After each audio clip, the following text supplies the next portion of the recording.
Bharti news, सीधा, सटीक और निष्पक्ष। नमस्कार, मैं हूं आकांक्षा और आप देख रहे हैं भारती न्यूज। नजर डालते हैं आज की ताजा तरीन खबरों की ओर।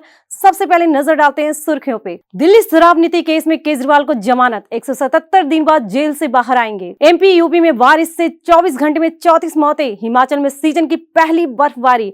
लैंडस्लाइड से बद्रीनाथ हाईवे बंद। हफ्ते के आखिरी कारोबारी दिन आज यानी 13 सितंबर को सेंसेक्स करीब 20 अंक की गिरावट के साथ 82,940 के स्तर पर कारोबार किया। और अफगानिस्तान न्यूजीलैंड टेस्ट बारिश के कारण बिना गेंद डाले रद्द। भारतीय मैदानों पर ऐसा पहली बार हुआ है। अब खबरें विस्तार से। मुख्यमंत्री अरविंद केजरीवाल आज 13 सितंबर को जमानत मिल गई है। केजरीवाल 177 दिन बाद जेल से बाहर आएंगे।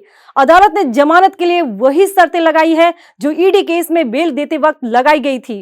केजरीवाल के खिलाफ 2 जांच एजेंसी ईडी और सीबीआई ने केस दर्ज किया है। ईडी मामले में उन्हें सुप्रीम कोर्ट से 12 जुलाई को जमानत मिली थी।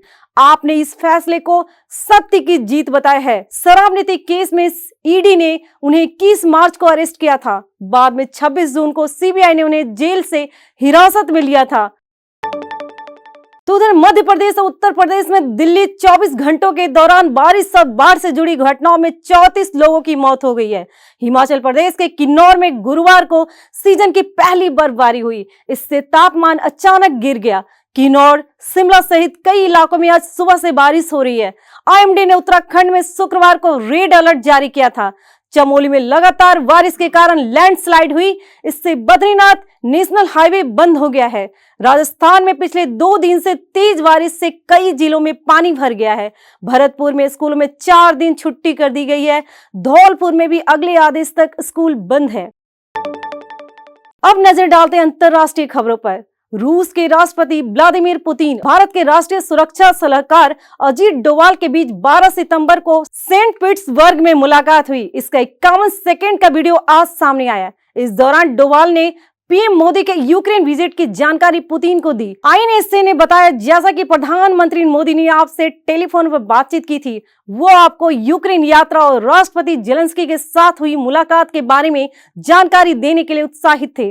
वो चाहते थे कि मैं रूस जाऊं और व्यक्तिगत रूप से खास तौर पर आपसे मिलूं और आपको उस बातचीत के बारे में बताऊं।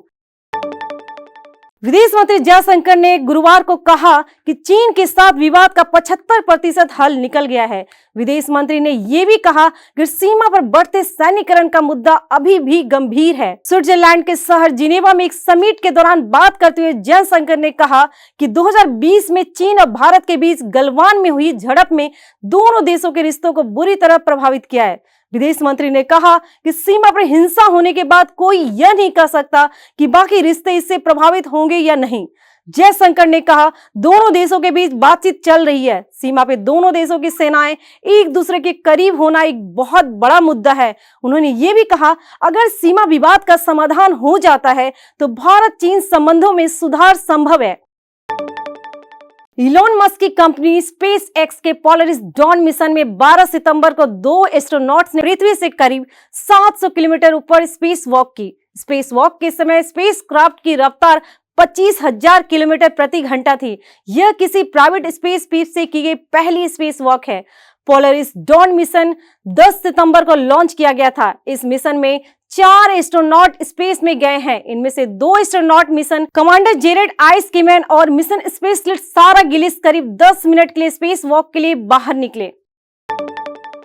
अब खबरें व्यापार जगत से। हफ्ते के आखिरी कारोबारी दिन आज यानी 13 सितंबर को सेंसेक्स करीब 20 अंक की गिरावट के साथ 82,940 के स्तर पर कारोबार कर रहा है। निफ्टी में भी 10 अंक की गिरावट है। ये 25,370 के स्तर पर कारोबार कर रहा है।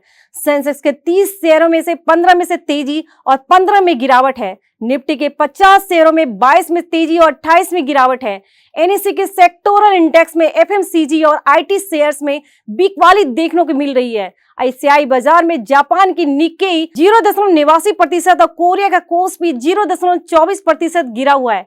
हांगकांग का हैंगसेंग 1.12% चढ़ा और चीन का संघाई कंपोजिट 0.13% गिरा हुआ है। हिंडनबर्ग रिसर्च ने गुरुवार को अडानी ग्रुप के खिलाफ नए आरोप लगाए हैं। हिंडनबर्ग ने कहा कि स्विस अथॉरिटीज ने अडानी ग्रुप से जुड़े 6 स्विस बैंक अकाउंट से $310 मिलियन से ज्यादा की रकम फ्रीज की है। हिंडनबर्ग ने Swiss media outlet Gotham city के एक न्यूज रिपोर्ट का हवाला देते हुए ये आरोप लगाए हैं। रिपोर्ट में बताया गया है कि स्विस अथॉरिटीज ने ये रकम मनी लॉन्ड्रिंग और सिक्योरिटीज फॉर्जरी इन्वेस्टिगेशन के हिस्से के रूप में की है। Light logistic company western carriers limited का इनिशियल पब्लिक ऑफरिंग यानी आईपीओ आज ओपन हो गया है। निवेशक 18 सितंबर तक शेयरों के लिए बोली लगा सकते हैं। 30 सितंबर को कंपनी के शेयर बॉम्बे स्टॉक एक्सचेंज और नेशनल स्टॉक एक्सचेंज पर ये लिस्ट होंगे। अब खबरें खेल जगत से। प्रधानमंत्री नरेंद्र मोदी ने गुरुवार को नई दिल्ली में अपने आवास पर पेरिस पैरालंपिक 2024 में ऐतिहासिक 29 पदक जीतकर भारत को गौरवान्वित करने वाले पैरा एथलीटों से मुलाकात की। साथ ही पदक विजेताओं को शुभकामनाएं भी दी। 1 घंटे से अधिक समय तक चली इस मुलाकात के दौरान प्रधानमंत्री मोदी ने पैरा एथलीटों से बातचीत की और पेरिस में उनकी सफलता की कहानियां भी सुनी। उल्लेखनीय है कि भारत ने ऐतिहासिक पैरालंपिक अभियान में 29 पदक, जिसमें 7 स्वर्ण, 9 रजत, 13 कांस्य पदक जीते, जो कि 2021 में टोक्यो में जीते गए 19 पदकों के अपने पिछले सर्वश्रेष्ठ प्रदर्शन से बेहतर है। अफगानिस्तान न्यूजीलैंड एकमात्र टेस्ट बारिश के कारण रद्द कर दिया गया है। नोएडा में आज सुबह से बारिश हो रही है। मैदान पर पानी भर गया है। मैच ऑफिशियल ने सुबह मैदान का निरीक्षण किया और मैच रद्द करने का फैसला किया। अफगानिस्तान क्रिकेट बोर्ड ने कहा ग्रेटर नोएडा में अभी भी बारिश हो रही है। मैच अधिकारियों ने लगातार बारिश के कारण 5वें और अंतिम दिन का खेल भी रद्द कर दिया है।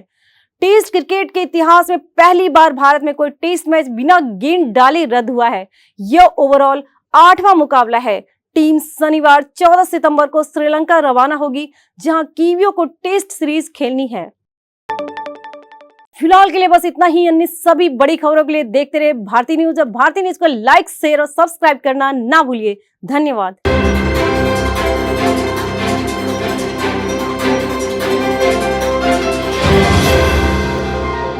भारतीय न्यूज, सीधा, सटीक और निष्पक्ष।